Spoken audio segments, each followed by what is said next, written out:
All right. Good evening, everyone.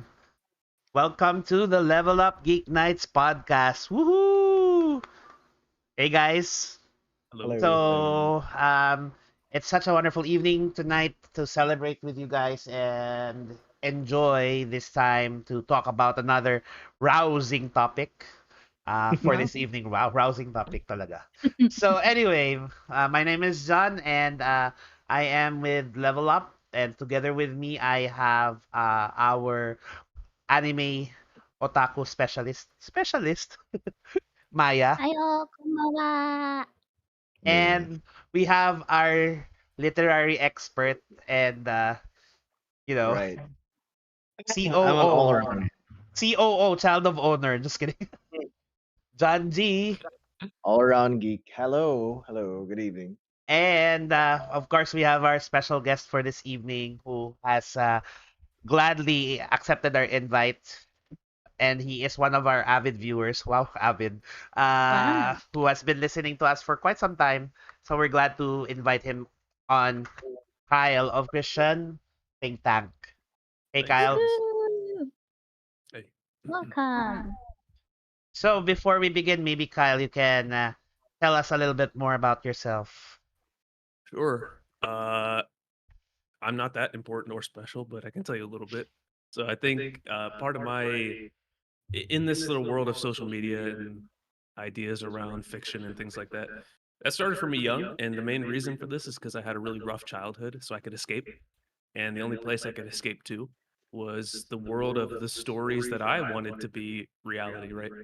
Mm. So this is sort of the area when I was young where I began to think about the world, about ideas, about beliefs, about life, and it Mm. was primarily through just video games mainly. I wasn't a reader, but it was primarily through video games that Mm. my life was, I think, saved. If I'm honest, I think video games helped me to not dive deep into a dark pit to where I might take my own life. And so this world that we're in, for me now, is more of thinking well about the Christian life. That's part of what the Christian think tank does. Our overall goal is to saturate social media with thoughtful Christian content. But it all started for me in these, I guess, if some people call them fake worlds or fictional worlds, where there were these pieces of reality built, the reality, I mean, within the story, built out, and they were really thoughtful and deep and had relational compatibility with my life. And I think part of my journey was going through these fictional worlds, which brought me into the real world and eventually brought me into the Christian world, which I assume we'll talk about Mm. a little bit later. But Yep. so a little bit about me and the background of why this stuff is important to me and why it matters to me. Yeah.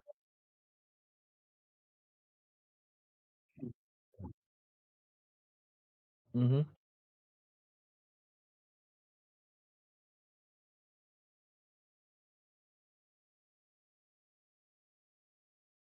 Mm-hmm. Uh-oh. Ah. Or- I have a tinfoil hat. Does that count? Wow. Tin hat. Yes, totally. Thank you for going.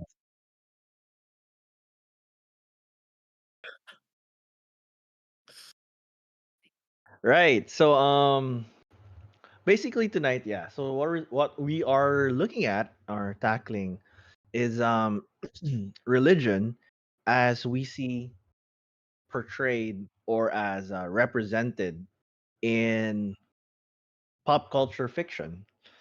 So I guess just to start with, just to make sure we have a working definition. So to speak, is how are we using the concept of religion within fiction? So what is religion? How are we gonna? What is our working definition of this for now? I'm just gonna float it up to the group, and we'll just take a look at it.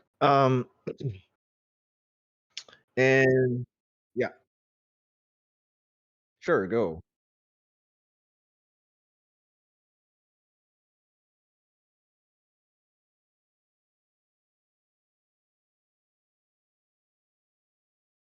Mm-hmm.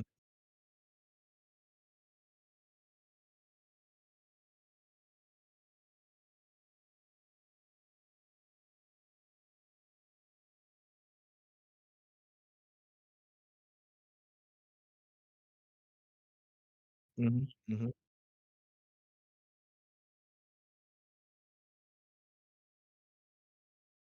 Okay. So, or that ties into the concept of organized religion, organized faith. So, all right. So let's throw it around to someone else. Actually, yeah, let's pass it to Kyle.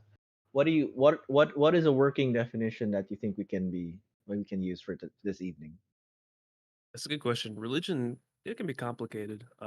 There's a guy who's a philosopher, he's a sociologist, and this is actually the standard definition of religion that most schools go by. His Mm, name's Ninian Smart, and he gives seven like dimensions that will help to define a religion. One of mm, them, he said, is the story. So there's a story that's told. It's called the narrative dimension, but I don't want to use these right. big terms. So there's a story that's told, right? Yep. Every religion is going to have a story behind it. Number two, he said there's a doctrine or a set of beliefs, right? So you Mm, have a story and you have a set of beliefs that come from the story. But then he said it doesn't stop there. It goes to number three. There's a set of rules, right? A set of oh, laws, if you want to call them that.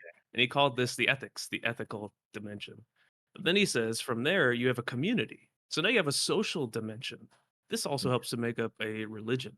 Then five is right. material. There are in if you're into video games, you know this. There are artifacts, right? There are items that make up a communal gathering in every game and every fiction.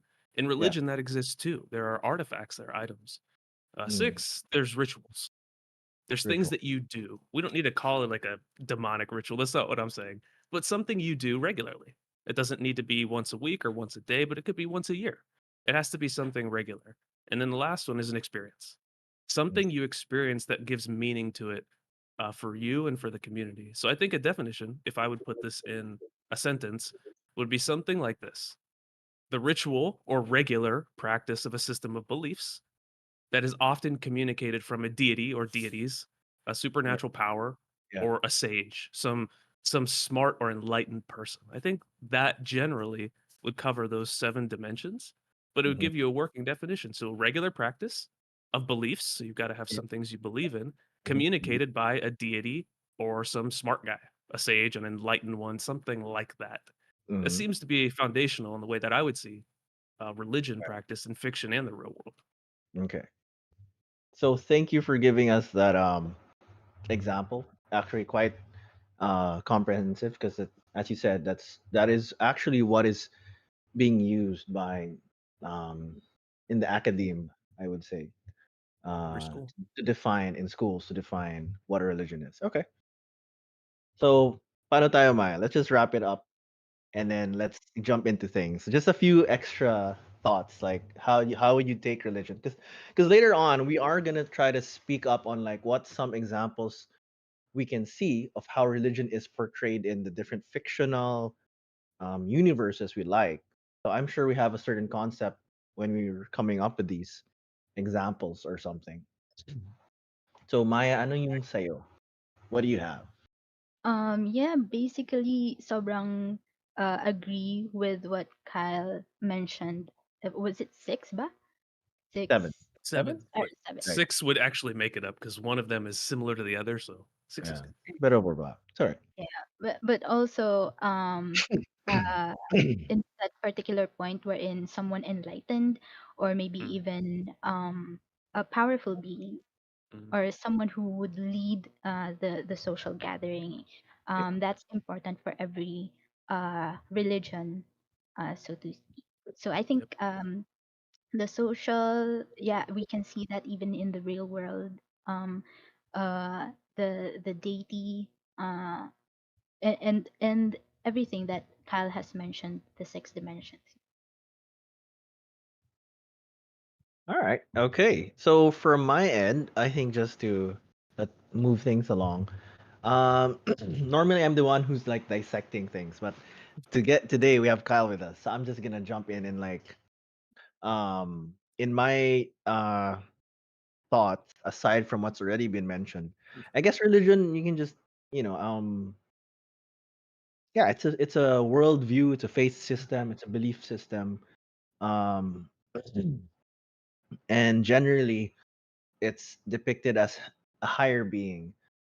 And interestingly, also in most fiction, thinking about it, it also the worldview also never connects with how the world functions, or rarely. It rarely, it rarely has that angle of like, scientific raw rules of reality. Sometimes it does, sometimes it doesn't. So it kind of plays around with those concepts. So how integrated it is with how reality exists as it should, but a lot of fiction also just disconnect it totally, depending on the kind of writer you have. So there's like a spectrum, and it's kind of interesting. So on one end, you have people where it's very integrated. On the other, they just completely divorce it from the reality of the world that it is in. So just something to throw in there. Yeah. Okay. I think that's a good working start. So yeah, so I guess now we can just kind of go around and take a look at, like, okay, so with that in mind, uh how do we see these things portrayed? So I guess that's the big kind of like, this is our popcorn coffee table moment. Like, okay, so how is it portrayed across different cultures? Because we're all from different. We're mostly Filipino, Yes. and that's why it's useful for Kyle to be here also, because he grew up in America. So that's it. We have like, yeah, and although me, John, and Maya are from roughly different social groups within the Philippines, so I mean we have some sort of like variance, but we are united by, of course, our faith in Christ and our geekiness. But we have no doubt seen different portrayals across different cultures and the mediums arising from these different cultures. So I was let's just go around. thinking when we were answering the question on religion, it Sure, go for it. um, it's interesting to note that whatever culture you go into, whether it's um like a big country like China, for example, or you go into the deepest Mm, forests and you encounter a tribe there, they have some sort of religion. They will always have some sort of religion, mm, some sort of belief system, and it's interesting to note that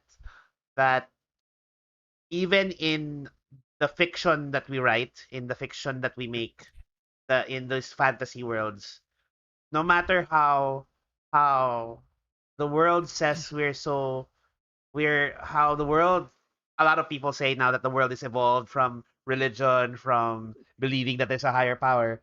There's always religion in the fictional stories. There's always some sort of faith system or belief system. In fact, I was thinking, and this is it's really funny that you will, if you notice the sci-fi stuff, the shows like Star Trek, for example, or Star Wars, or some of the older titles like uh Battlestar Galactica, or tama, yeah, yeah. um one of my favorites, Babylon 5. Mm-hmm, mm-hmm. Religion plays such a heavy role in these shows, and it's a wonder because you see that, oh, you are now evolved, you are now spacefaring people. You would think that because this universe is vast with different people, how can you believe that there's a god? You don't see him, and yet it plays such a pivotal role in these stories. And it just kind of makes you wonder, no, it's not, it's something I feel that it really is intrinsic in a lot of cultures, that it translates into the stories that we talk about, that regardless of how progressive the world seems to be, it's still in our stories. You can see it. So I just wanted to kind of like say that and kind of talk about it. It's just fascinating for me that you can't really run away from religion because it's even in our stories. It's even in our fiction, and it feels like it's an innate thing in all of us to look for something greater than we are, to look for something that's Mm-hmm. higher, a higher power, I guess. Yeah. It's funny that you actually say that because uh, maybe people don't know this, but like 90% of the world is very religious. It's not like just a small portion of the world. It is the majority of the world. And I've been to some of these crazy places where people have little to no contact with the outside world, and they still have a regular system of belief that is often related to both a sage or some smart guy and a deity. It is consistent all over the world, no matter where you go, east, west, north, south. There's some ritual system of belief there pointing back to a god or gods and some prophet or some smart guy, somebody who can communicate on behalf of the god. And so when Yeah. people think like, oh, the world's getting less religious, even in my country, this is a big fundamental misunderstanding. It's so fundamentally misunderstood. When you read the religious surveys, right? What it Yeah. will say on one of them is religious nuns. What people in the world take that as is they no longer believe in God. That's not what it means. It means they no longer have a traditional system of religion, but the majority of those people would say they have a spiritual life. They still have a system of belief, a system of faith, which just means trust in, you said it, John, something that's higher than them, a higher power or a supernatural engagement with the world. These are Yeah. religious nuns, right? They call themselves religious nuns, but they have a spirituality, which is essentially equivalent to a religion. So I don't think the world's getting less religious. I think it's getting differently religious. Yep. That's true. Because I mean, I think it's a temptation to think that, in a lot of Western societies in particular, or a lot of highly developed societies with these quote unquote non-religious groups, it's it's I guess from a certain point of view, it's as you mentioned, it's not that they're being non-religious at all. It is that their religious take is shifting to less organized, less traditional, and more individualized, more personalized. So it's like it's kind of interesting because it's just like how we live in the world today. Like we like to customize everything for ourselves, and their approach is very much like that. So it's like, oh, I have a faith. It's my personal faith, but it doesn't really have like that the other aspects, which is like that same code of religious ethics as everyone else. Mm, So it's become less of a social connection. There's a less of a community in that it's common across a large community. It's just more of like me. So so there are certain philosophies of thinking and living that are getting spread out. And what John said about science fiction showing religion, actually, I was earlier while he was mentioning it, I was thinking like a lot of sci-fi that we see, especially written by developed countries, from authors from developed countries, which is a thought because I don't really see a lot of sci-fi written by people from non-developed countries. But anyway, that's another thing. But anyhow, so a lot of them they try to decouple traditional faith systems mm. and they try to repurpose it to be more it's a different philosophy. It's more of like you got to rely on yourself. You got to achieve your own power. You got to achieve your own sense of whatever it is, depending on what setting you have. So in tech or sci-fi, it's usually some sort of fancy technological advancement. In fantasy or in other books, it's some sort of self-empowerment. Like you ascend to a higher state of power or whatever. So, but it's more personalized. It's less like I follow the rules of what's established in the world. And it's more of like, yeah, we do our own thing. I have found my own path. I make my own way, or I go against what's the common thing, or I just everyone just respects their own way thing, which is what I see more in science fiction, right? That which is a bit it's a kind of a common Western thought. Like you go do your own thing, you live your own faith just don't export it to anyone else. It's very I Western. Yeah, Very very Western. Western in that. Of course, the shows that we watched are also very Western, right? Star Wars, Star Mhm, Trek, Battlestar. mhm. I don't have any big sci-fi shows coming from a non-Western Think about anime. source at the moment. Anime could be sci-fi, right? A lot of Right, sci-fi right. anime coming from the East. Yeah, that's true.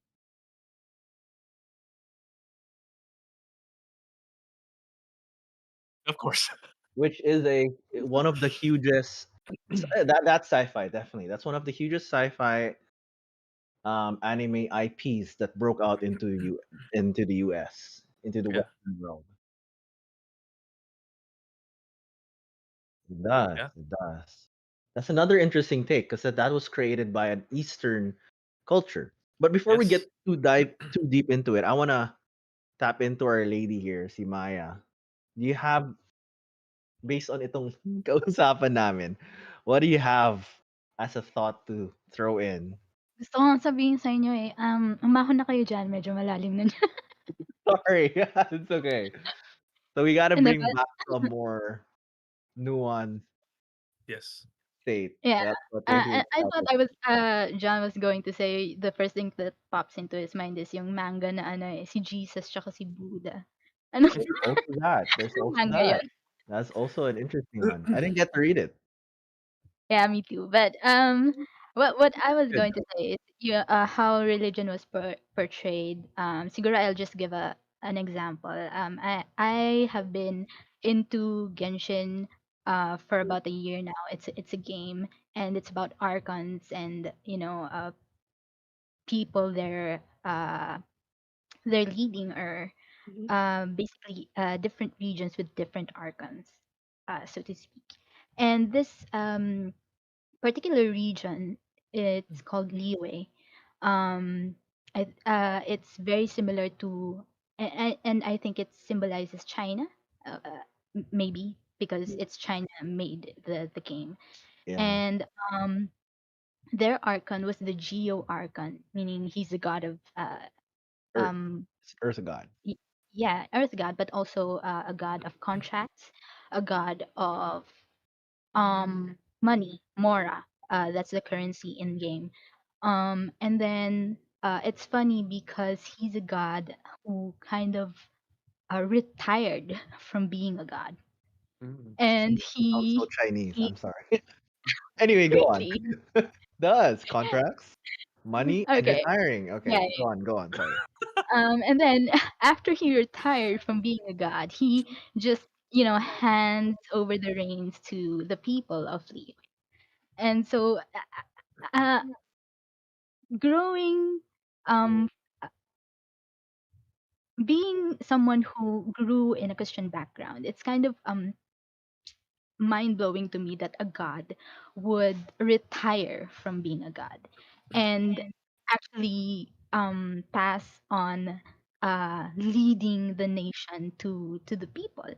And at some point, uh, I kind of related that to what you were saying kanina na um people who are kind of saying that they're the ones who are in control, not some god, not some archon, not some deity, but they're the one. The people themselves are the ones who are in control.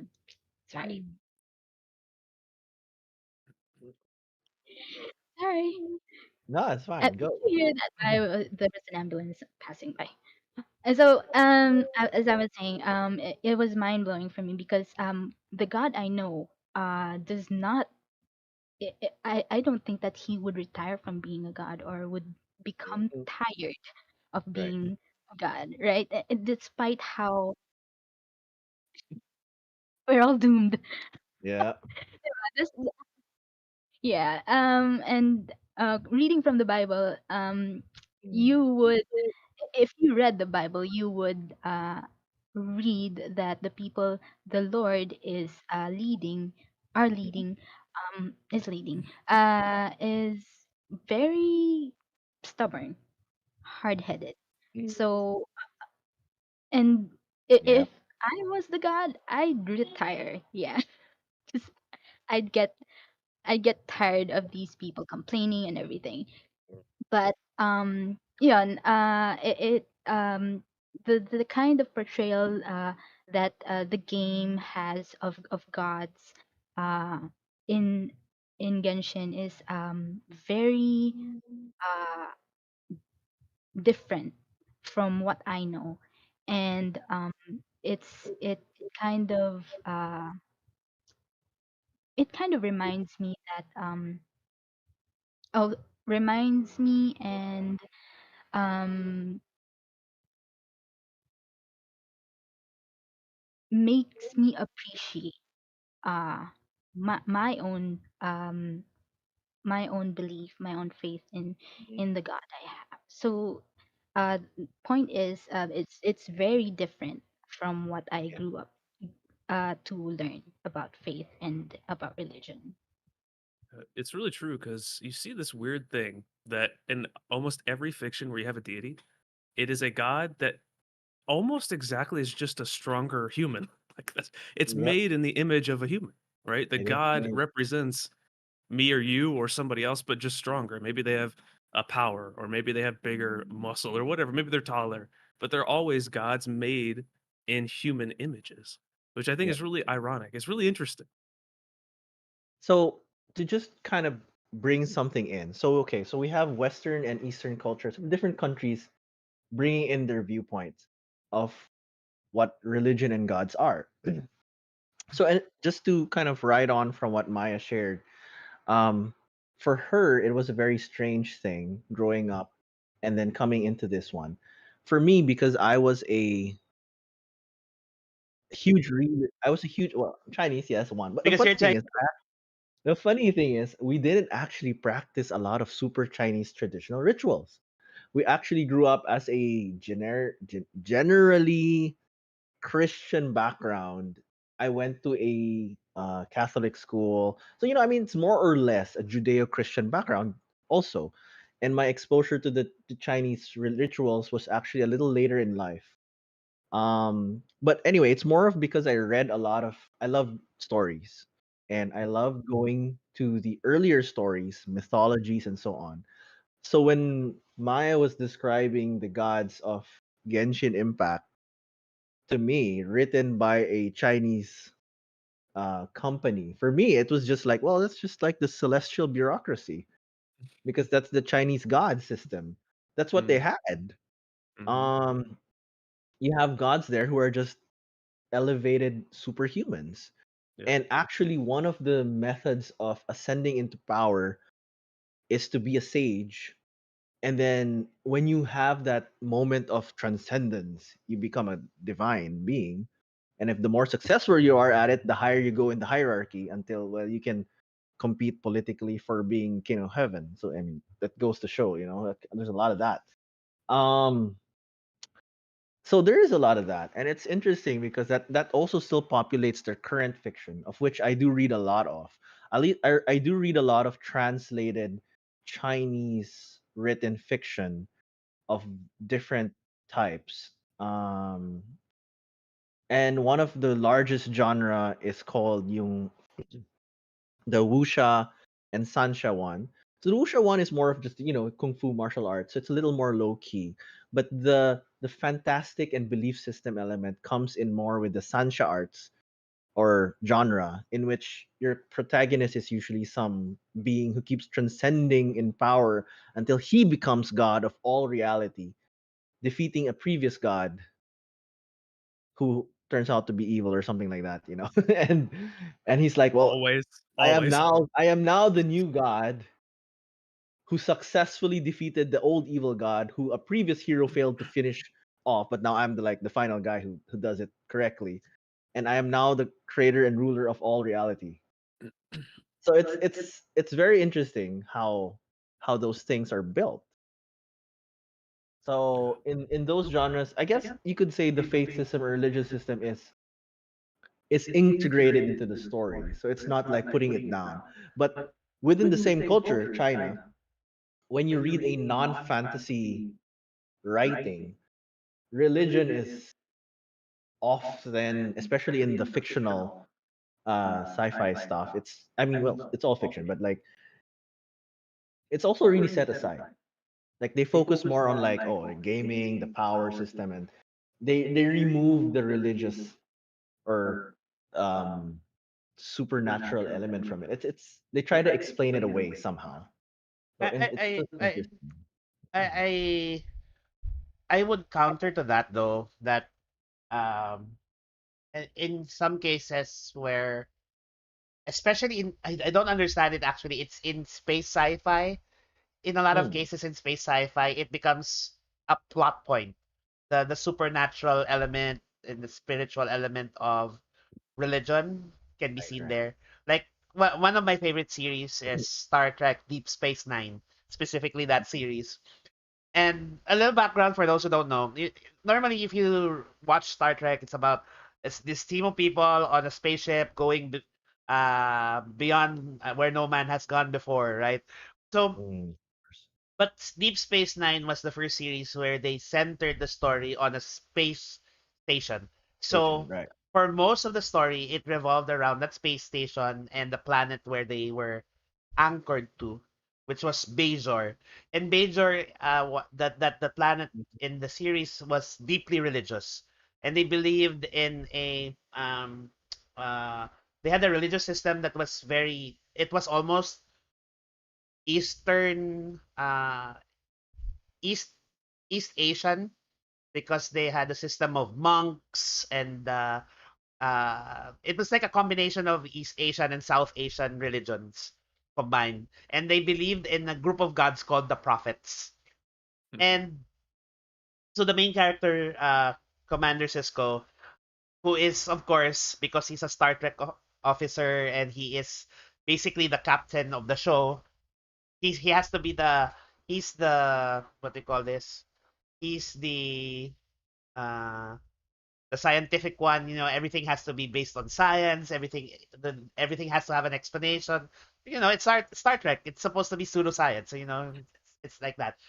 But for some reason or another, because of circumstances in the show, he becomes um I forgot the term that they were using on the show, but basically he becomes he's like the messenger of the prophets.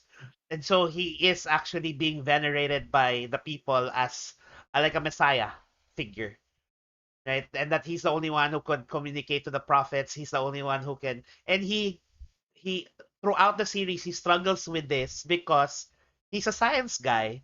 He believes in science, and then he has to balance that off with religion. So religion was actually part and parcel of the show. And there at he even had explanations where the prophets eventually they realized that the prophets that's being mentioned are aliens that are living inside the wormhole, where there's a wormhole in the show. And so Mm, that's his explanation. And see, he's able to grab explanation, but eventually throughout the series there are things that he could no longer explain. And so at yeah, some they do point that. he embraced his role as the messenger, and at the same time it was him balancing his knowledge of science, his knowledge of facts and figures versus there are things that he can't explain, and it's really part and Mm, parcel of the story, that supernatural yeah. part where um he couldn't explain it. He just tossed it up to it's the prophets. And so throughout the series that there was that push and pull with the character. And I've always found it fascinating that they actually were able to successfully do that without demonizing religion, because there's a tendency for popular media to demonize religion, right? To call Mhm. it like Yep. some sort of cult um, or organized religion. If you're someone with intellect, then you don't believe in organized religion. So but it was interesting how they actually wrote that in, and that they actually wrote in a lot of the spiritual and supernatural aspects into the show without making it too fans. I don't know what word is too much or too much for the audience. So and for me, it talks about how and it was well received. The show was actually quite well received. In fact, in certain episodes, even won won Emmys. So that just goes to show that actually it was widely accepted by the people who were watching it. Yeah. And Yeah. Right. Right. it's not like, oh, it's religion. They're pushing for religion. We should cancel it. Unlike today. Right. It's interesting too because you even see that in modern. I think it was Infinity War, Avengers: Infinity War. The character of Doctor Strange was actually written by a graduate of Biola University, and Biola University is a classical Right. Christian university. You see Doctor Strange in the movie doing things that, if you know a little bit about theology, are things that God has built into the world, and it's not even demonized. Doctor Strange is looked at as a religious figure, right? Look at the way they built the whole system. There's monks. There are people who are studying spiritual books. They're getting power from these books. Doctor Strange is looking into the future to be able to look at all the possibilities. I mean, sometimes it gets demonized, but often in media, it is just ever present. I don't know if I can think of any fiction where it's not at all present. A religious idea or a supernatural piece. I think That, in the vast majority of fiction, it's there purposefully to move the story forward. yeah. I do agree that it is there to move the story forward. Um, I think religion cannot be extracted from any deeply written piece of work. At some point, it's going to find itself present there in some shape or another. The question is, in how it's depicted, Right. what is the what is being presented? Like we do know that, for example, John gave an example with Deep Space Nine, in the specific treatment, in that specific treatment, that it wasn't very negative. However, like for example, I'll be using like another show, which is also sci-fi, the Orville, which was originally written as a semi-parody of Star Trek. But one of the largest groups there would be oh shoot, wait, I totally forgot. The rivals of the I was gonna say the Federation, no, but the white aliens, right? So they're a very militaristic and overzealous religious society, which is, I guess, a bit more typical of how religious societies are displayed. They're more considered to be backwards in some way or another. And the protagonists are always constantly trying to, no, we got, you guys have to open up. You guys have to, let loose on some things. I mean, I also understand that kind of thinking because the religious society as it's portrayed is uh they do mimic some of the harsh societies that we do see in reality on earth. And that is unfortunately how it is more frequently seen as. It's usually seen as authoritarian, it's usually seen as dictatorial, enforcing laws which restrict or harm people. And I feel like this is more present in Western media, especially in current material. Yeah.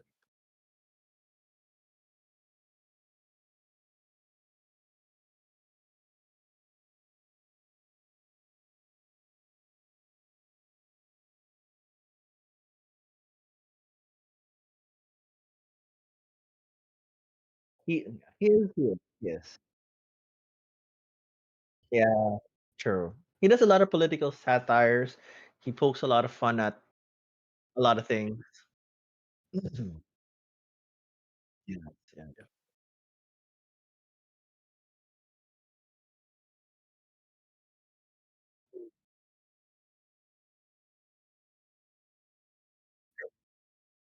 True, true.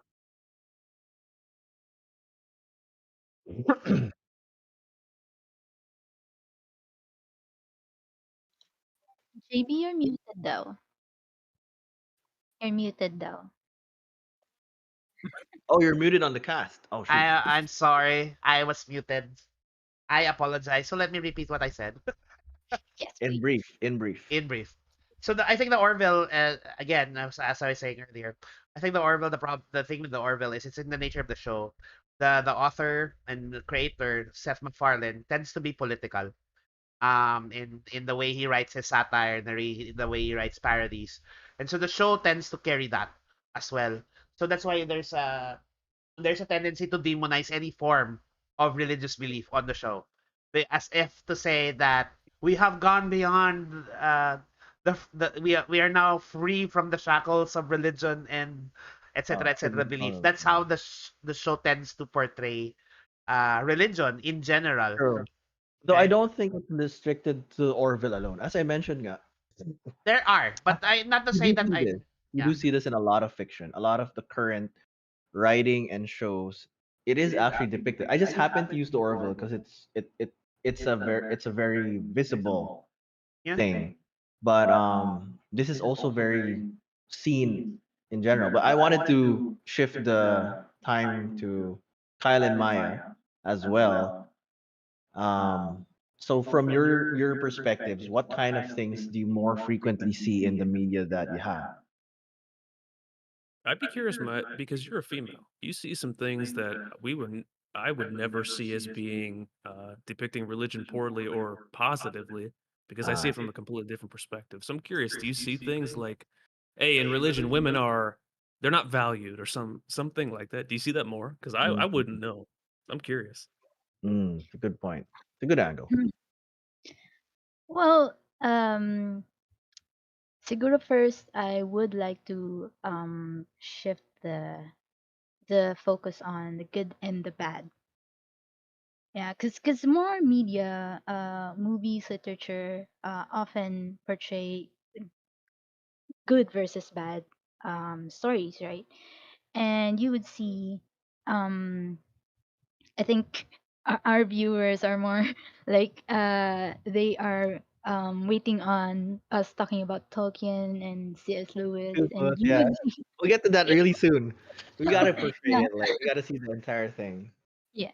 And those are one few of it examples of stories being written as with the theme of being having good versus bad, and you often um you often see that the good is always the light side, and the bad is always the dark side, right? And normally in religion you would Mm. It's a good point. Take it, go down. siguro see or notice that the one with the one who has the higher being, more powerful being than the other, would be the good one, Mm. and the one who's defeated is always mostly the bad one. Mm. So that, and for women, um I don't know. I don't think I've seen much media or movie or literature that oh wait. I think ano in some, but don't I haven't really watched them. I don't watch them because usually when women are portrayed as being the higher being, it's mostly like witches, and um they're the one who's Yeah. in the bad uh aspect of the story. Yes. So I don't know. How about you guys? Cause parang dun na nag-aano eh, nagli-lead yung discussion about women. Kasi in the Lion, the Witch, and the Wardrobe, you know who the bad guy, bad woman, bad what? Yeah. Mm. I think there is a tendency though that um I don't know if this is something that I at least I've noticed in TV and movie media where um women treated poorly is usually attributed not to culture but rather to religion. Yep. Um so it's more of a it tends to be a more of a religious thing. So when you see someone who is being forced to, a woman forced into servitude, it must be their Yeah. religious belief. It's not their culture.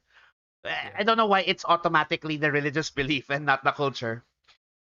Yeah. Um, but because it can be both, and Yeah. I do see that sometimes. Mm-hmm. And so and so and you're right, Maya. There is a tendency that women who rise up in power in fictional stories tend to be um uh how do you put it? They tend to have an image of being someone who is evil. You Mm. said the Lion, the Witch, and the since we talked about yes, Lewis, right? The Lion, Witch, and the Wardrobe. You have the white witch, right? So Mm-hmm. I mentioned earlier Scarlet Witch in Marvel. She rose to power. She's called the Scarlet Witch. And then when you see that she's getting her powers from a demonic book, you know, and eventually the way that her character was being uh, built up, she was becoming, possessed by demonic powers, and she's evil. And the only, even if we find sympathy in her, she's still evil because she did this and that. So there is Yeah. a tendency to demonize strong Women women. I mean, in Marvel, here's another one. In Marvel, the in Marvel, you have character Hela. Hela, Yeah. Yeah, right? as Pat. Sorry, Nina just mentioned. Yes, yes. So I was about Helen. to, it's really something that, so anytime that we see a woman, especially even in like fantasy stuff that has strong, strong Female character, characters. either she is actually a witch or they're accusing her of witchcraft. I Yeah. mean, Speaking of and that, this is just to actually backtrack and or jumping at that point, I'm gonna give a couple of examples. The first example that came to mind of an old writing by a very classic sci-fi writer. Let me just double check that it is actually him. Wait, hold on. Okay, I think yeah, I got okay, it's the right guy. So Jules Verne was one of the elder writers of fantasy and sci-fi. And he wrote 80 days around the world in 80 days. And that came to mind. Why is it that there was a culture, it's always a culture or religion always burning a woman? If you mm, remember, the protagonist of Around the World in 80 Days, Phileas Fogg, rescues an Indian woman from burning at the stake because of her culture slash religious beliefs. So that's one of the things that came to mind. Yeah. I On was the, thinking of women. yeah, Go ahead. no, no, go for it. You're thinking of I'm women. Go just because it's the strange idea that I think people still see Christianity as Western. I think that's part of the mindset of the whole world now. But I think what we fail to realize is 2,000 years later, this thing has impacted the whole world. And you have two things in fiction that often come up. They call it the Jezebel figure, right? This is like the Right, biggest, baddest antagonist of the Bible. It doesn't matter. You go, Satan is up there, but he's spiritual.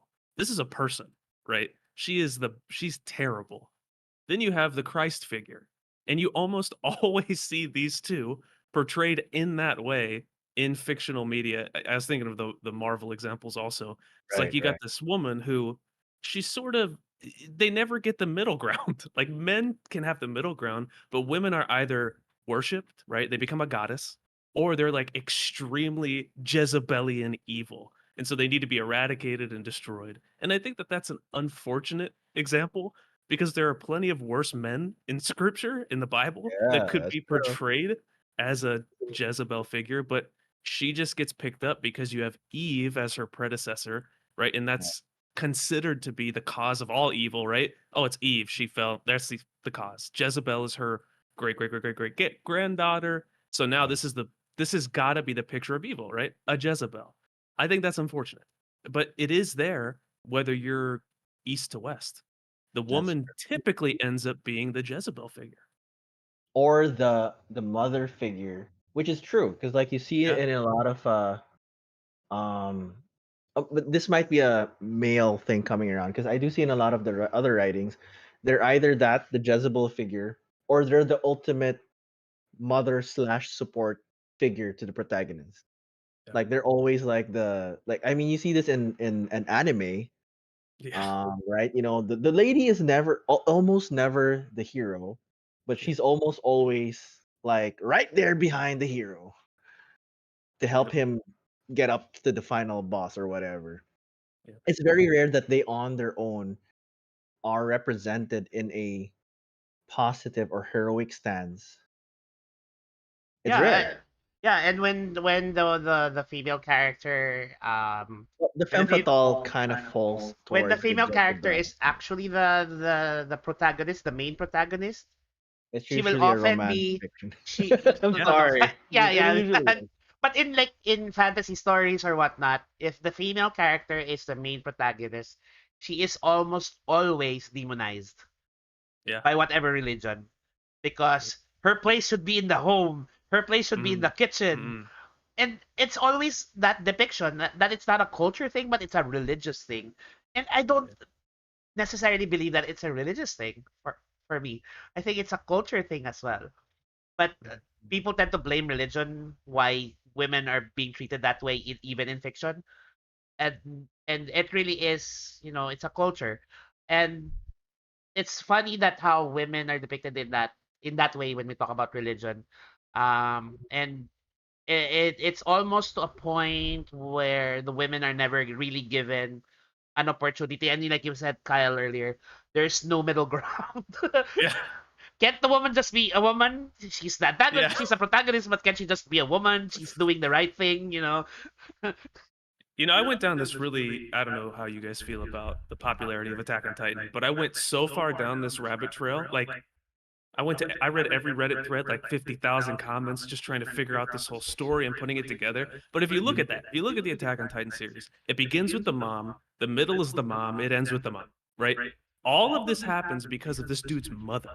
That's the whole thing. He doesn't even Yeah, talk it is. about, It is super right? sad. And she's the support. Well, she's dead, but spoiler, sorry. But she's the support for his entire character arc. That's his whole motivation for crossing the ocean, which he doesn't even know where he's going to go. That's his motivation for the end, which I would comment just briefly. If you look at some of the final panels in the manga, he's two things. Aaron, right? He's two things motivated by his mom. One, he's hanging on a cross. Look at the final panel of his founding Titan. He is literally hanging on a cross. However, it's upside down. And if you notice, he's got these tendons attached to a spine, right? If you know the story, you know what that is. Yeah. He's a puppet.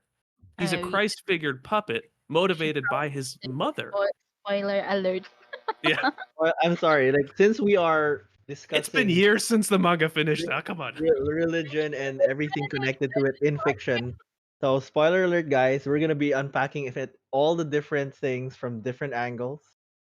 Yeah. And these But are yeah, theories, of course. But I mean, like, when I think of that fictional woman, that's another it interesting one. Fiction in Attack on Titan. But yeah, go on. she's just totally the like hidden support throughout the entire thing. And I mean, you have another woman, of course, and I think what you're saying, John, is the point here, though. You have Mikasa, right? But she's not the main character because if you remove her link to the men, then she's nobody. And that's the problem. The problem is she doesn't stand alone. She doesn't get the opportunity to stand. And all of this is put back to religion. And who is the religious figure? The female with the tree of life, right? So Right, you have right. a goddess and you The have Gaia, the another. Gaia Mother Earth thing. So it's kind Exactly. of interesting how that's another subversion of I don't know if subversion's the term, but it's another way that religion comes out and it's all weird. I don't know to me. So The it's like oh, philosophy it's of very Attack again, on Titan very is again. beautiful. It is so deep. It is almost hard to get to the end of it, which is why I people feel can't like interpret the end. I feel like that's a whole session on its own. So we're gonna like Yeah, put a flag on that. it's so good. You know, we're gonna I put a feel flag on like that, and I feel like I'm about to we're gonna throw a deep hot dive. take on We're gonna deep Attack on dive Attack on Titan that Titan in a Kyle will separate not agree. episode. We will Okay, Attack lumabas on Uh oh, Titan ang deep dive ni Kyle. another time. I'm ready for Uh, disagreement. don't worry, guys. I know there's a okay. So just to segue just slightly, there's a lot of really good stuff on chat. They've been bringing out religion, and actually, since now we kind of segued a bit to the female angle. Why didn't I come up with this during our female or our ladies month? But anyway, there's a lot of good stuff here. So You were we're not gonna there, John. we're gonna bookmark, or thank you for all the stuff. We're gonna bookmark all of these, and later on this year or and or next year for ladies month, we're gonna tackle a lot of these meaty, really good topics. So Okay, so while we're on, I think micro break. Can we just read the comments? Because yeah, we a can. lot of the comments We can. here Okay, are we're really gonna scroll up. So from the top of the list, we had I'm just gonna go through it briefly and we can see how we can tackle it. One of our earliest comments was from Pat, and she brought our huge friends, whom are we're gonna bring in really soon after the micro break, C.S. Lewis and Tolkien, because these are one Yeah. of the giants of fiction yes. and religious energy in fiction, coming from a Christian standpoint, and there's gonna be a lot of good stuff there. So I didn't want to bring them in at at the front because we're gonna sound super regular geek, like, oh, what about C.S. Lewis and yeah, we and Tolkien, yeah, we're always gonna have them there. Don't worry, they're among our mainstays in fiction. Don't worry, we'll get to them. But I just kind of find it funny that there's always a debate who's the better writer, what's the better uh they're both great fictional writers, man. world. And I'm like, I'll take them both. and then people are comparing, oh, this is too religious. Do you even understand the background of the other one? Both They Right. would have Christian. pointed at each other. They would have said, "You're the better writer, Tolkien and C.S. Lewis." Because Guaranteed. they were totally bros with each other. Another thing. Yeah. Yes. So yeah. Yes. So let's move along. So I don't know. At some point we did like that partial segue to ladies in religious fiction and so on. Hela, Thor, Lilith is always immediately bad, which connects to the Especially right now. The Jezebel energy. Yes, especially right Yes. now, Diablo 4. You know who you are out there, guys. Anyway, I just want you to have bring Final up something Fantasy that with the ladies in Final Fantasy. A lot of them are witches. witches. FF8, they're all Sorcerers. witches. And a lot of the times you're actually gonna end up killing God in a Yeah. lot of Final Fantasy stories, right? The So God that figure. Yep. God figure, you're often gonna come up and like, oh, we gotta kill God Wait, now. in It's another FF10, they literally were against sin. Yeah. well, That's still there's that. crazy. Literally, That's it was another sin. thing. And his father becomes sin. It's like, what is going on here? So that's another interesting thing to spin around. Another really great religious uh entanglement in fiction is Dune. Dune is super deep. I love Dune. A lot of these IPs deserve their own shows, guys. So we're just gonna try to cover it in dips here and there. It's So super Dune, religious, especially with the Bene Gesserit, which was Mhm. not just mentioned the earlier. all of the major factions here are they actually have the Bible. They actually have a Bible. So there are. This is sort of positive-ish religion in Dune is represented that way. They try to deal with it as like a just a background culture thing. So it had both positive and negative things. So I don't mind that depiction in Dune. I like how it was written there because he showed both good and bad uses for it. Oh, there was something that you didn't mention that was in the comments earlier. Oh, Vince what did I? mentioned American-born Chinese. Ah, yes. So That, that I ties think into I the think we should have myth. a podcast on American-born Chinese because I really love that show. Kyle, if We're you haven't taking watched notes, it, it's guys. Me just too. on Never Disney. watched Thanks, it. You have thanks to for watch it. giving us all the future content. It's gonna be here soon. But But yes, I really like American-born Chinese, and actually that the character of the goddess of compassion and mercy. What's her Michelle name? Yeah. Yeoh. Yes. Michelle Yeoh's character is Guan Yin. actually one of the few times that you see a depiction of a goddess that isn't malevolent or Yeah. Well, she is evil the or goddess of mercy. She's actually she's often in in Chinese um families who are not strictly Christian. Guan Yin is often mixed together with Mother Mary. So they're Mm. co-equal. It's like, oh, Guan Yin, you mean Mother Mary? It's like, no, no, Guan Yin or Mother Mary. No, they're not the same person. It's like, oh, but they're kind of the same. So it's kind of an interesting take. So that's another thing to look at. But they're the motherly figure. They're compassionate. They're forgiving. You Mhm. know, they're the ones who But support you. yeah, but if you think about it, even Yeah. even if she did have the title of the goddess of compassion, she could have easily been written as a malevolent character. No, remember that in Greek mythology, Hera was the goddess of the the home. Yeah. She was the goddess of the Well, they home. didn't. She To was be the goddess fair, of the hearth, and yet that's true. she To was be like one fair, of they didn't the. say what kind of home she had. They didn't say what kind of home she had. They just said, "I'm the goddess of the home." They didn't say it was a Uh, good home. okay, fine. Let's not use Hera. Let's use Aphrodite, the No, goddess no, of love, who but was Whoa. causing Hera's chaos. Whoa. We're going Hera's to a legit, Aphrodite. Hera's a good example. I'm just saying, like, yeah, okay, Family goddess friendly, of the brother. home. Jeez. I'm just saying, That's true. It's true though. the goddess, she could have been, even though she's the goddess of compassion, she could have been easily created as a malevolent character, and yet she was not. She She could have couldn't. easily been made into a evil character because, Yeah. and it's Michelle Yeoh. Michelle Yeoh can play an evil character if she wants to play an Yeah. evil character, right? Yeah. I would have just come from the angle that traditionally speaking, kasi Guan Yin is really not evil at all. She is mercy. She is mercy. So it's hard to write the goddess of mercy as an evil character. Right. But Hera has a much easier. But anyway, we're kind of like in our typical ADHD influence world, we are getting off. So sorry, ladies. We will discuss with you much more in depth another time. But bring it back in. So now American-born Chinese, it's an interesting mix because you're using a Eastern intellect. I don't know if an IP is correct. Eastern-based fiction made by a Western company. So it's an interesting transplant there. Um, yeah, yeah. Vince is saying I'm attacking all the goddesses. No, no. Actually, we were just bringing up that in most religious depictions, there's generally two types. Diba? You're either the mother goddess figure or you're the Jezebel angle, which is like a lot of whole different problems on its own. So this whole thing, I again, as we're discovering, deserves its own series. Women in fiction is a lot deeper than originally we've covered, and we're getting Much way deeper. more ideas now how to take a look at it. But yeah, like backpedaling a bit to our thing about religion in fiction. So where were we? We were just discussing all across the board. How do we see it across different mediums and um, cultures? Mm. So there are a couple of things that came to mind. So like we saw it. Okay, so most of these are TV shows. We've covered a lot of shows.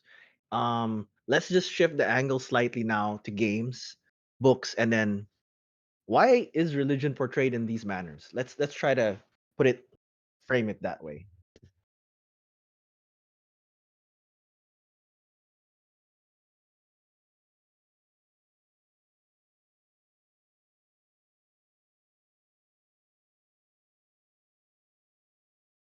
Right, right,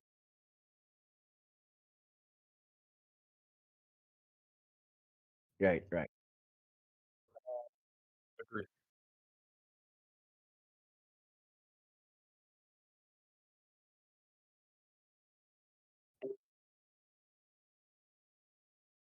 Hmm.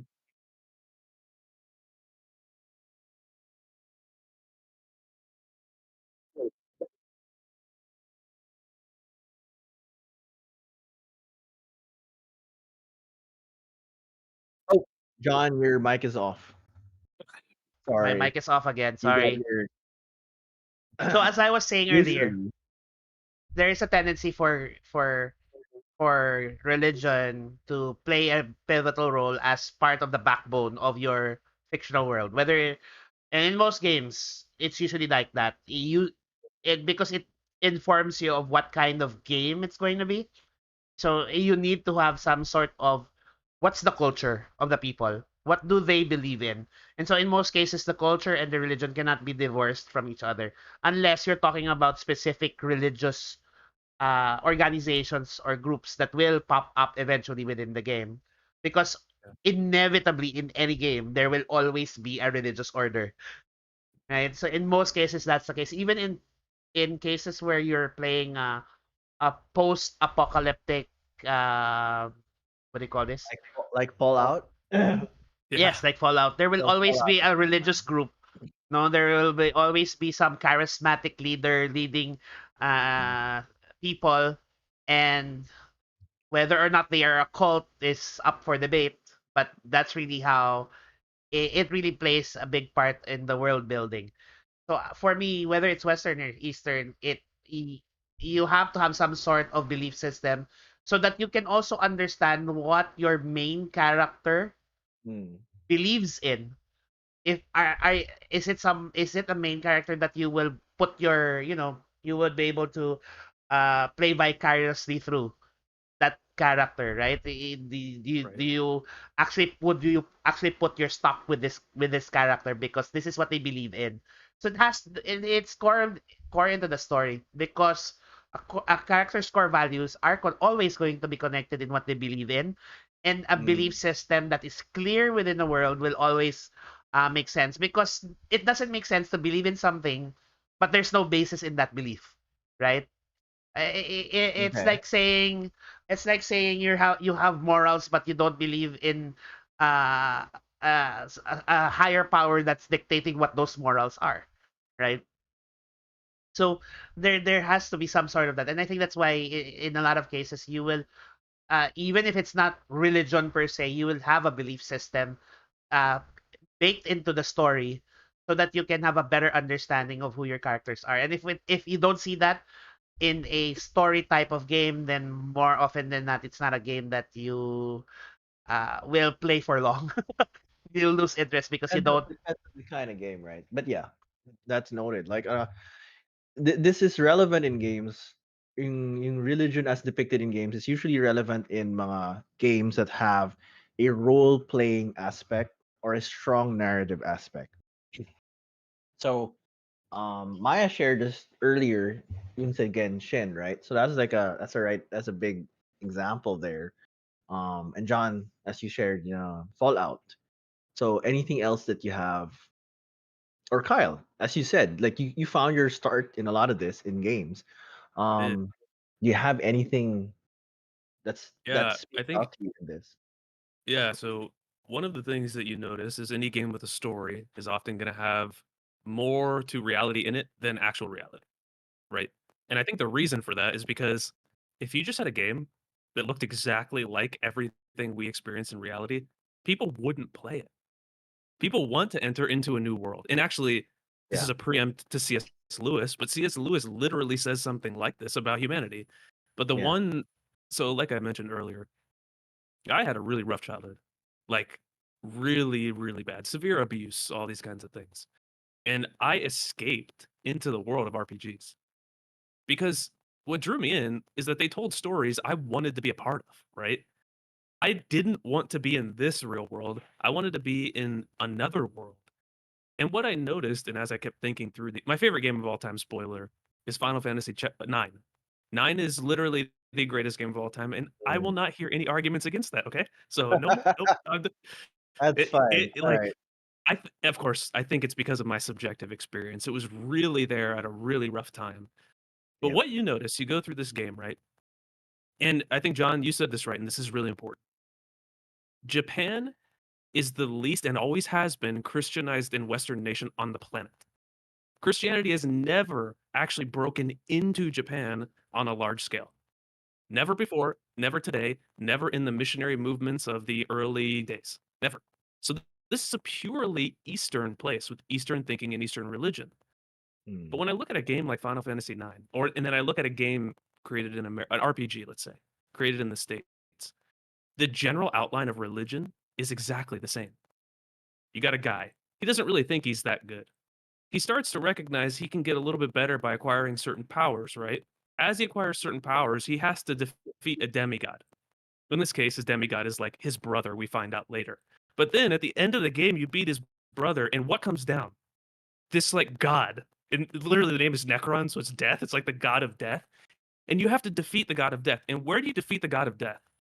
In the tree of life. It's called the Lifa tree. So you have this general outline, and he's the Christ figure. Your main character is the Christ figure because he has to the idea at the end is sacrifice himself to kill the god of death, which they never tell you that's who he is, but his name is Necron, so of course he is. You're killing Yeah. the god of death in the tree of life to save humanity, because this tree of life has now become a tree of death to take all of the resources from humanity. This is an Eastern game written by somebody in Japan who probably doesn't know the first thing about Christianity, generally speaking. He may know the overview because he's probably really smart. But this isn't like it's some Christian nation writing a game, but it has the same story. It has, I'm sorry for the term, it has Jezebel figures. It has a Christ Messiah figure. It has a It is. world that needs saved. It's a guy who's like Judas, who's corrupted and raises himself to power, who becomes this satanic figure. And then it has literally what the Bible calls the God of death, who comes down at the very end to wipe out the world. And he's defeated. And what happens? Life is given to the whole community, including the main character. I mean, the story of religion is so interestingly similar across all places, east to west. Now, that doesn't mean the content is the same, okay? I'm not saying because all religions are similar, therefore the content's the same. It's not. How do you go about saving the world, right? That's not the same in all religion, east to west. But the general outline of the story is, and just a quick comment on this in the real world. There's a missionary, the first one to Papua New Guinea, not Papua, Indonesia. His name is Don Richardson. He wrote an incredible book called Eternity in Their Hearts. And in this book, that's a verse from Ecclesiastes chapter 5, by the way. But in the book, he lists down dozens of different gods and different religious views within Papua and other places of the world, and shows how these, if they're redeemed for Christ, are actually analogies to what he would call the real religion, which is following Jesus. I don't like to use the term Christianity because it gets muddied, but you can see these analogies in all religions. And if you redeem them for Christ, you see the same story. But you bring Jesus into it, he redeems the culture and the religion. So I'm not surprised when I look at a game like Final Fantasy IX, my favorite game of all time. Oh, I love it. I replayed it again like 3 years ago. Great game. Best game of all time. I'm not surprised when I see a similar story as to what I believe now. And I think that God used that to sort of prepare me to become, I was an atheist, to become a follower of Christ when I was almost 19 because I'd seen these stories and I wanted them to be true. I just didn't bring them to reality, right? They were in the fictional world. I didn't Yeah. export them from there to reality, but I see it now. And I see it when I travel all over the world to talk to people of different religions. So it doesn't surprise me. You see a same pattern because it's true. Because the story of reality is also the story of religion. It's not just a physical or things you can touch or smell or see. It's also the Right. story of religion. Now that you mentioned it, I was thinking about a game that we play. John and I play Final Fantasy 14, Oh, I wish I could and play it. I can't get mine to work. Huh? Help me out later. Sure, we have sure. troubleshot that, but we'll bookmark that. Please. So Final Fantasy 14, one of the main background stories of Final Fantasy 14 is that you are as of course, and as in any RPG, your character actually becomes the main character in the story. You are called the Warrior of Light, so you are a messiah figure that you're Yeah, there you there go. to save the world, Yeah. right? And who gives you the power to save the world? a g- well, it's actually a goddess figure, as a crystalline goddess figure, the mother crystal. That's the basis, and then she gives you power so that you can defeat all the bad guys in the story, and that you can win the day and save, you Save the world. save the So world, on. etc. And actually, if you play all the expansions, you get to save the world several times. Wow. I know, Multiple it's Messiah. I crazy. love it. So, it actually, if you think about it, in Final Fantasy, this is a very, very common thread. Like Common I mentioned thing, yeah. earlier, Very. Final Fantasy X, you're literally That's right. fighting sin. Right, right. That's the enemy at the big baddie at the of the game. So there's that you actually see that, and I think it's also because though Japan is very Eastern in their religion and or their beliefs, there is an attraction for them of Western belief systems. It seems. There's a lot of intellectual awareness Very of much. I mean, going back, we have Evangelion that has a lot of context from religious from a religious background. I mean, I see, one of the most popular things to do in Japan to get married is to get married in a church. Interesting. And not an Eastern church, an actual Catholic or Christian church. That's one of the Yep. most popular things because Christian symbolisms are so attractive to them for some Yeah. reason. And so it can be seen in the games that they play. And it's even in Western games, you will notice that even if the religion is not a big part, there will always be at least one religious character. There will always Yep. be a priest type or a monk type, and he would be talking about his belief system, etc., etc. Hmm. I'm suddenly reminded, for some reason, this is not a game. I'm suddenly reminded of Firefly, and Oh, they had Shepherd's one, Book, right? literally. Yeah, we had That one name. character literally that was, a priest. So, Yep. there will always be. I noticed that this is a normal trend. There will always be something like that. Mm. By the way, I'm just so glad that you said FF9 and not. I won't continue that statement. No, Are you no, gonna let's say 8? Are you gonna trash talk no. 8? What are you doing? Sorry, Dinay. We're not gonna do any of that We're not here. gonna touch All I talk. can say is Final Fantasy as an entire series has a lot of things we can really unpack from there. The whole religious and Oh everything yeah, else. There's a lot of rich content there that we can a lot. go back and forth about. So, anyway, we cannot end this evening talking about religion and fiction without a couple of things to hit. And I guess let's just unpack the traditional Christian geek heroes of C.S. Lewis and Tolkien, and then we'll wrap up with one final thing for us to share with regards to some personal examples for that came about, and then we'll wrap up. So, how do we tackle Tolkien and C.S. Lewis? I mean, who wants to take first crack at this? How do we, sorry, talk about Tolkien, C.S. Lewis, and Yeah, in with regards to this thing, because like, okay, it's been brought up before, and they are for Christians and for Christian geeks in particular, these two writers and the material that has been derived from their writing has been so huge as an impact in fantasy writing, honestly, and also as anchors of good writing for one thing, and like Yeah.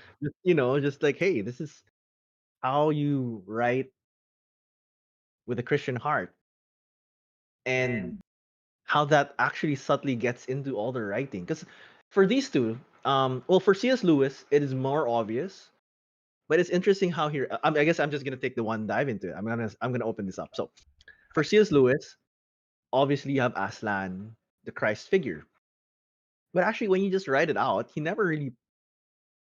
I mean, how he writes it out, it just feels like this is just the world building. It's just how it Yeah. is. This is how things work. This is just how everything, how existence will operate, Hmm. right? And he just rolls it out that way, and it's just like, wow, oh yeah, I, okay, I think I just want to jump in here real quick. sure. And uh, when I think about C.S. Lewis works compared to Tolkien, C.S. Lewis works. If you're a Christian, it's so on the nose because he, C.S. Lewis writes very clear parallelisms. You know that Aslan is the Messiah figure. He's Jesus.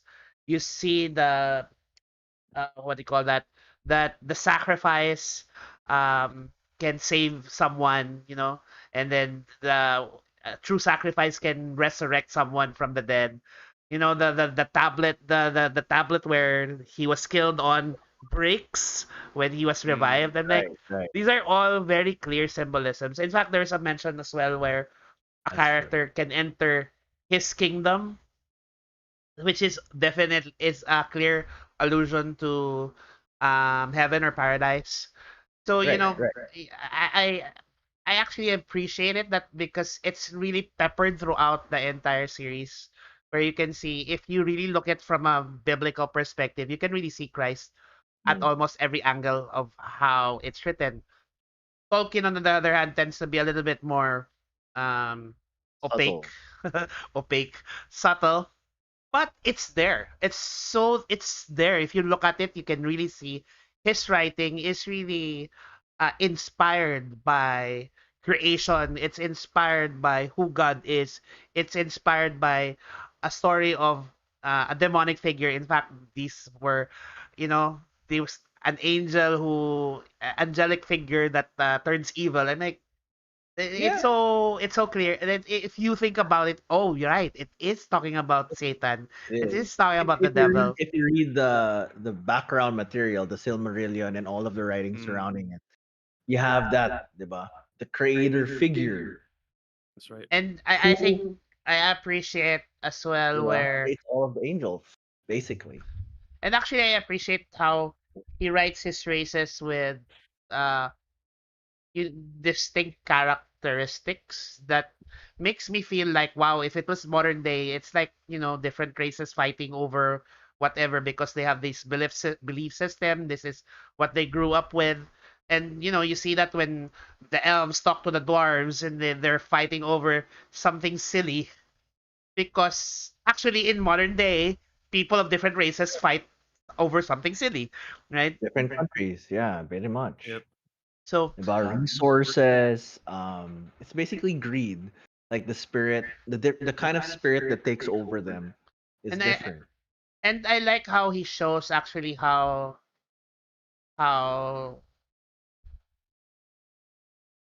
evil How's that? characters in Lord of the Rings, or in the world of Lord of the Rings, or the world of Middle Earth, Mm, they they don't always start off as evil.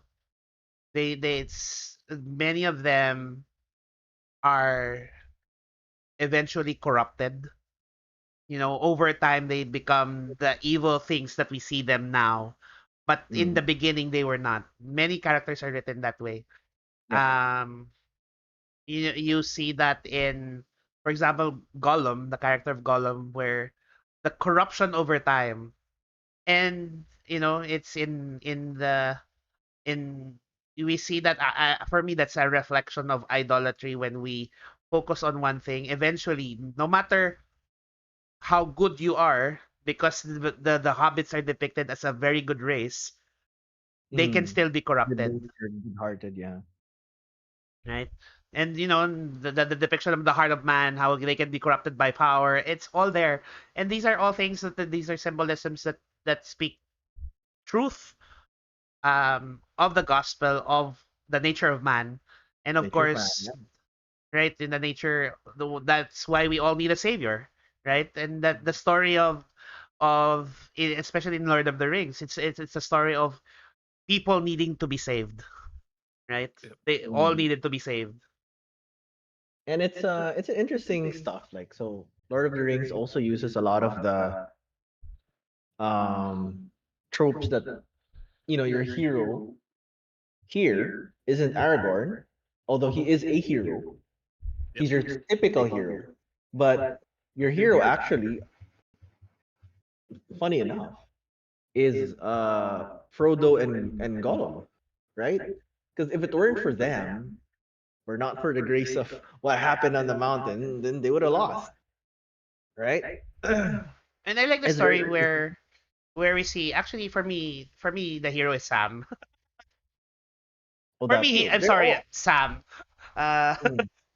so Sam too was a hero. Sam too was a hero. I the agree. reason I say that is because he was actually the depiction of the ordinary person. There Yep. was nothing special about him. He was the gardener. And yet, this is where the statement where God uses ordinary people to do extraordinary things, right? Yep. And we know that Frodo did most of the job, but at the end, it was Sam who was able to uh Carried him the final leg, carry him to actually. the Yep. final leg and get the it, to be fair, he's the one who actually threw the ring into the fire. Well, pushed. I don't know. I can't remember. It's modeled in the but basically he's the one who's the uh for me, he's the one who brought everything together and even carried Frodo out of the mountain when it was exploding, right? So Mm. this is an ordinary person doing extraordinary things. Because if you think about it, Frodo comes from a line of adventurers because Bilbo was an adventurer, and he wasn't he and in his town he technically belongs to a prestigious family. Sam doesn't even belong to a prestigious family. As a Who- regular guy. And the nice thing about Sam is like his character was also very regular. He actually had a lot of complaints. Like, the entire trip, he's just like, okay, I'm gonna help you, Frodo, but man, Gets he had so upset, many gets mad. Oh yeah. gripes. He had so many gripes. He was super judgmental. He had so many negative character traits, except that, hey, you know what? I'm full of all these things, but I'm gonna help you somehow. Because, he was loyal to Frodo, right?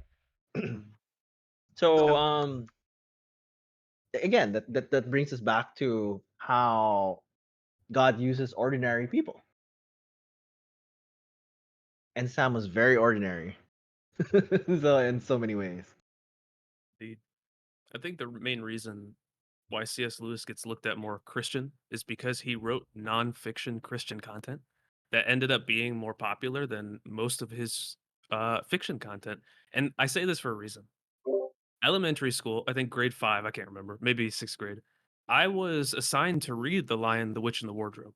I had no idea at all that C.S. Lewis was a Christian. I didn't know these characters within the book were anything related to the Bible and Christianity at all, because I didn't grow up in a Christian culture.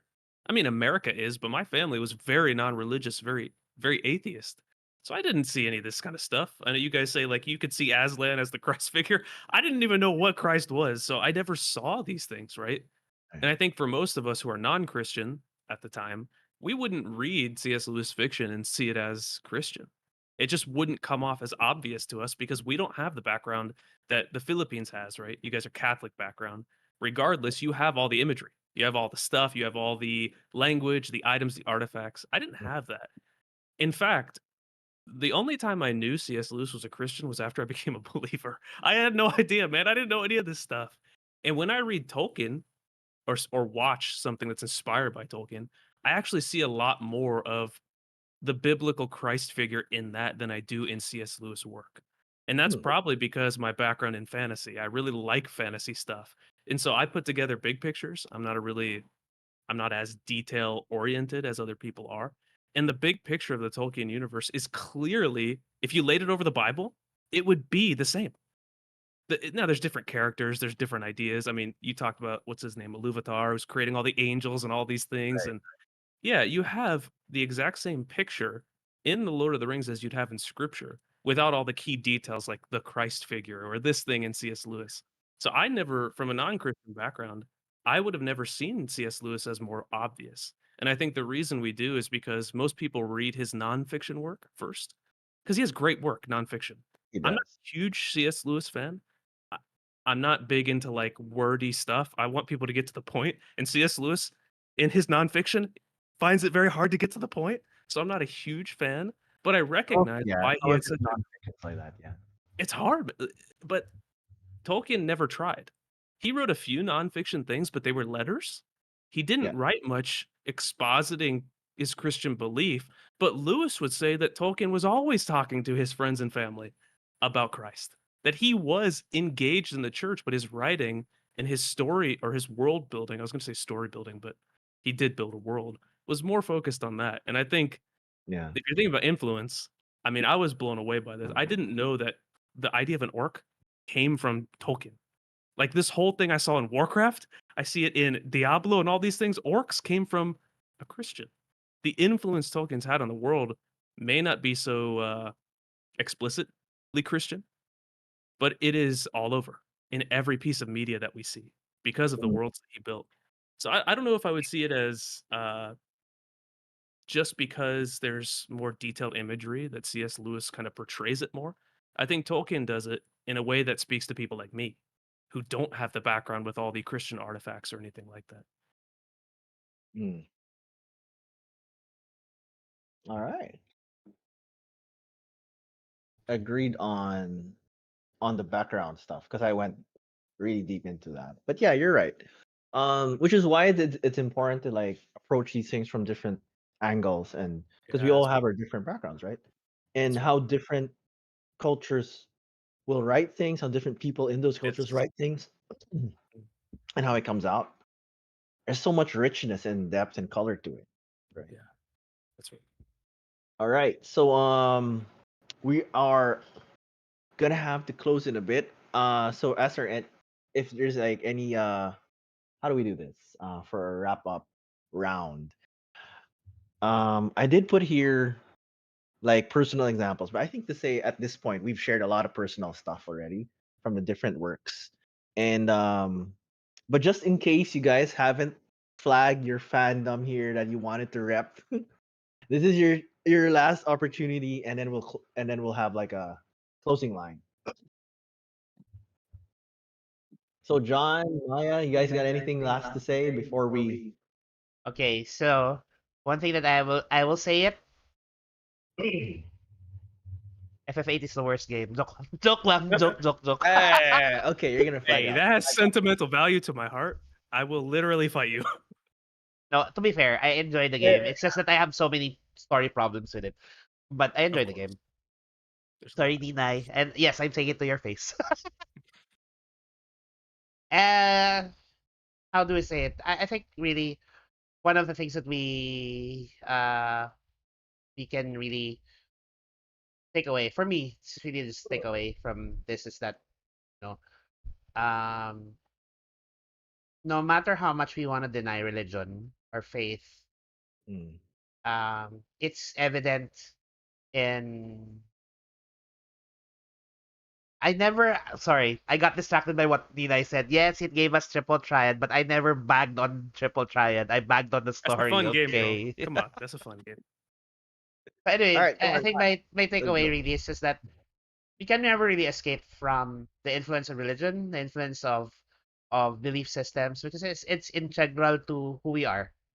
And I think even if you're not a Christian, it's something that is something that you know we search in our hearts, in the stories that we tell, in the Mm, games that we play. It's something that's always a part of us, right? And so, and it's in even when you look at the characters that we read from, you can see that in building the worlds that they are in, i- they have to have some sort of belief system, or else you wouldn't be able to relate to these characters, right? Mm, They have to have something that they believe in. They have a value system in check, and that's always based on what is believed to be true, right? And yep.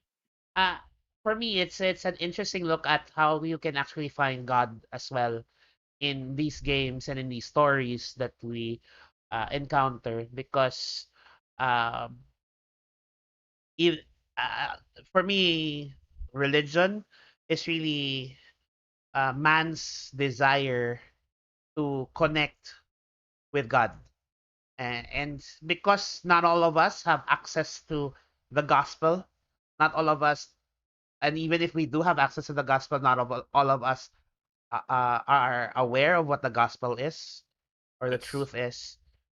But so we create our own uh, idea of what God is or who God is, because we it's part and parcel of our ourselves. And so I think even in the characters in religion, you can see them looking towards religion as a way to it's really part of their character. And in some cases, like you will see characters where um, mm, if they didn't have their faith, they would be nothing, right? If they didn't have a place to pray to if they didn't have a belief system, then they would be nothing. There are characters like that. mm, Um, and so I think that the mere fact that even in even modern day fictional works of fictional works, whether it's literary or gaming or whatever it is, there is still that truth na we all need a God, no? We all need a savior. We all need someone who can be there for us because we can't Mm. Yeah. do life alone. So I think for me that's essential to understand. And I think what people are searching for in religion is really people searching for Jesus in their lives. Yun All lang. right. Okay. Thanks. Thanks. Thanks. Maya. Eto na nga. Hindi, ang Go. hirap ng sundan ni JB. Char. No, no, it's fine. Just And go for it. closing thoughts. I guess would I would like to look at it from the very beginning talaga. Um, we Us Christians, we know that we didn't evolve from anything. We were created by God, and it's because we were created by God in the beginning. Uh, that's the reason why not here and now in the modern time we kind of go back to where we came from. Like if if if we're created by God, it kasi napansin ko, JB also mentioned yung good people being corrupted. So we were created by God, and then at some point in the story, people get corrupted by this evil. Um, it kind of makes sense that that kind of story is also depicted in literature and in gaming and media, because it- I believe that deep in our hearts, in the back of our minds, we all have that the imprint of that story in our lives.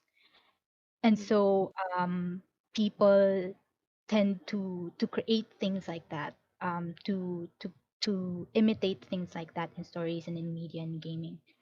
And but then there's also these group of people um who look for uh belongingness and kind of like salvation from consuming fiction, consuming stories like this. It's because in the beginning, we were created by God, and somehow along our stories, we were corrupted, and so we see these people, even ourselves. At some point in our lives, we are looking for that kind of story. We are looking for salvation. We're looking for us a world to escape to, and that world that we want to escape to is something that portrays salvation, the good and the bad, and the good being always the victor. So yeah, it, and it makes me appreciate more and more the belief system that I have, because uh when you hear testimonies of people that like Kyle's, being kind of i- quote unquote saved by these kinds of stories, these kinds of worlds, um it only emphasizes, uh yeah, as what JB said, our need for God, our need to go back to our creator, and to really realize that all these things are from him and are created by him. And even us, we need to that innate uh, desire to worship something should only um, uh, attributed to the God, our creator. So that's it. All right. Okay. Thank you. Thanks, Maya. Kyle. This final, I want to end with the C.S. Lewis quote that's really spoken to me a lot. Lewis said, speaking to people like me, where I was before, if there's a desire you find within yourself that nothing in the world can satisfy, then Mm, you're probably made for another world. And that was my whole life. I yeah. wanted to be a part of these worlds where all of the because I could beat the game, right? And when I beat the game, the evil was gone. And I'd experienced that evil personally in really deep ways and really damaging ways. And so when I entered this world, I could defeat it. And that's Yeah. the desire I always had. That's the desire I've always wanted to see, to get rid of evil and injustice and all of these things that cause people, including myself, pain. And that could never be filled. I tried everything in this world and it didn't fill that desire. And then I started to think like, Lewis, maybe I'm made for a different world. And I think there's people out there who feel the same. And it's not wrong to enter into these fictional worlds and see that you can actually defeat the very thing in the real world that you want to defeat. Yeah. But there is a real a piece in the real world that is analogous to what you're seeing in the fake world, and that's what Jesus promises. He promises that if you follow him, then you will beat the game, so to speak. There will be a time, and we see this in Revelation 21, where Jesus is speaking and he explicitly says, this is the new earth. There is no more pain, no more crying, no more suffering, for all of these former things have been done away with. And I think that when Lewis is talking about this world that we all desire, it's another world. It's a fictional world because we don't know the real next world yet, but we create an image in our head that that exists and that we can begin that journey into this new world here.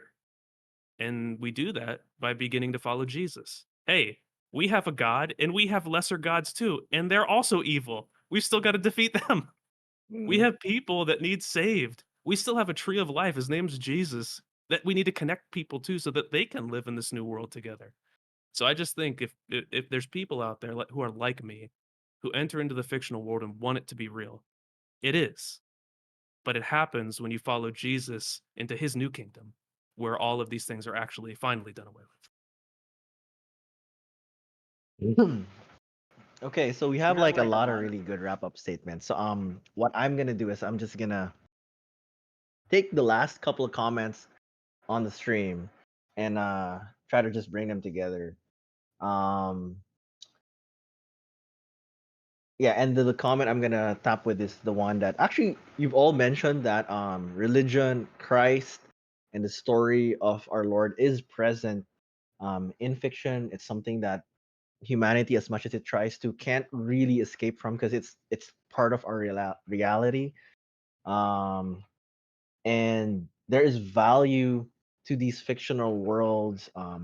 There's good in them, and a lot of it is connected to actually the good that God has bestowed upon us in the world, or a reflection of, as what one of our friends here said, it's a reflection of God's power.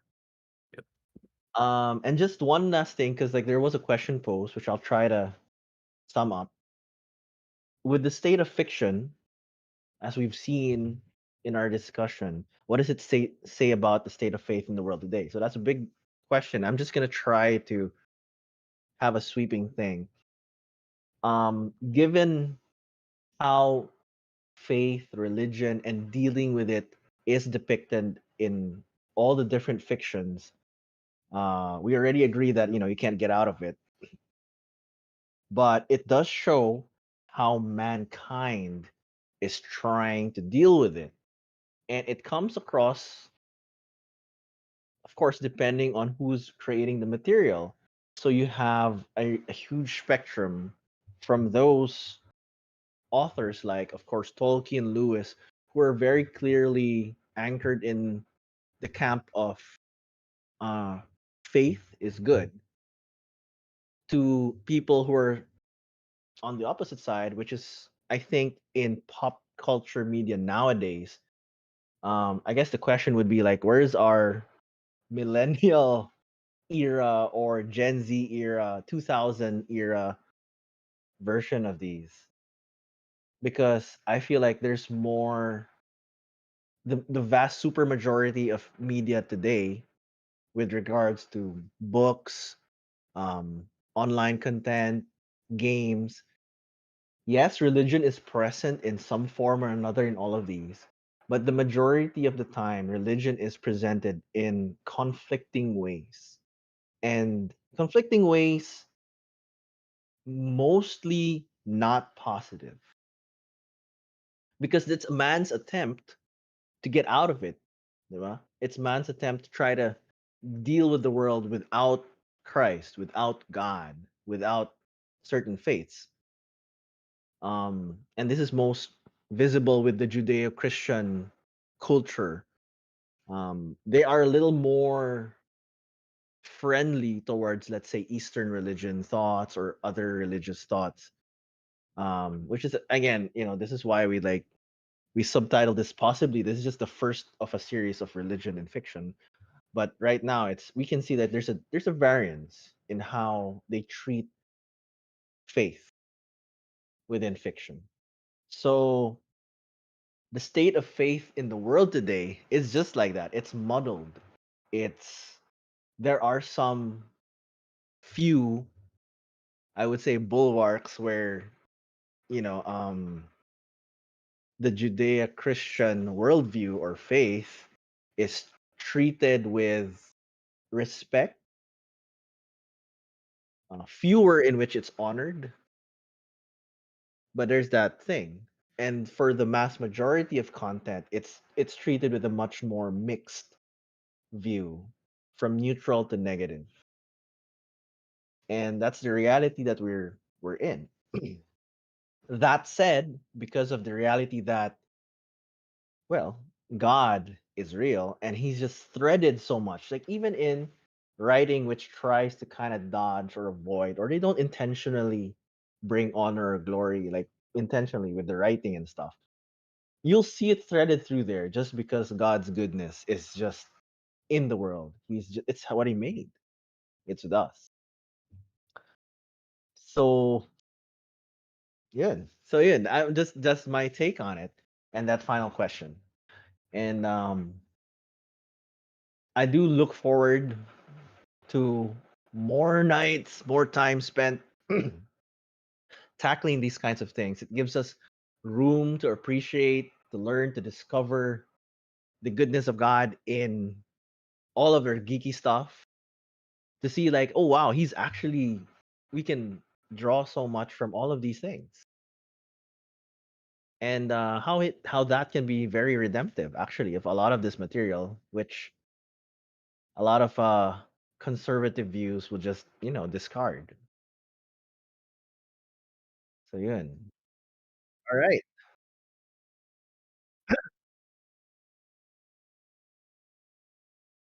Yep. Near future. I like to be nerdy. No, it's all good. But Final Fantasy VIII. you know what? I never would have thought he was a fan of AOT. I mean, like Really? that. I went way too deep in that rabbit hole, man. Oh God, You have did. mercy. There's a Reddit. You lot. There's a lot still to go do. in. Sorry. But yes, so we appreciate your presence tonight, Kyle. It has been very, very enriching to have another fellow nerd on the table.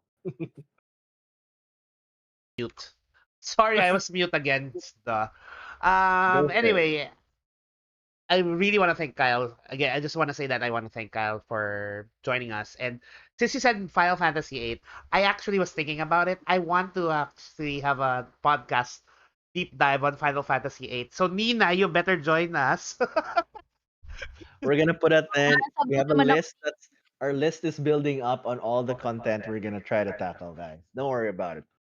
Because FF8 does actually have a very strong religious backdrop A lot on of it. them do, honestly. A lot of Um, and while not in not overtly being religious per se, So it has a lot of religious overtones without being overtly religious. So I kind of it has there's a lot of things to you can discuss about it, and there's also the alternate theory to what the story really was of FF8. That's for our deep dive series. So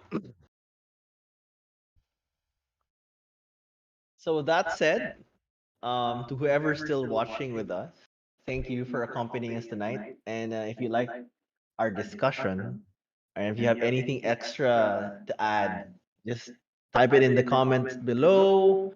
And please feel free to share the video to whoever you want to share it to. Yes. If you think Before they we can go, benefit I from our also nerding. I just also want to share that actually in 2 weeks we'll have another podcast, and we're going to talk about uh, our hot take. We're gonna react to the Philippine convention scene, specifically convention Oh. scene for cosplay, for anime, for games. So we're gonna talk about that. Local geek As, life.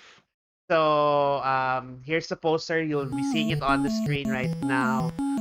We're gonna be talking about that next 2 weeks from now, and we're In especially 2026. since Conquest 2023 just happened, and we're bringing back Vince, our resident con goer, no? Because it's his work. Partly So because it's work. to Yes. talk about it. So He will be our resource specialist. yes. So with that being said, join us in 2 weeks time. And but if you guys want to talk more about religion or faith, about God, or just need some support from fellow geeks like us, um, you know, get in touch with us via our Facebook page or join us on Discord at invite.gg./lugn. Wait, so we'll just post the We'll link post the link below. below. You can join our Discord. We are discoverable level up game nights. And Somewhere. will be free to join us. We actually even do prayer time. So if you guys are willing to join us for prayers, we do that every Saturday night at 9:30. We will pray for you and be part of the community. All right. So that's it, Pansit. Thank you so much for joining us this evening, and have a good one, guys. Bye bye. Ayasumi. Goodbye. Good night.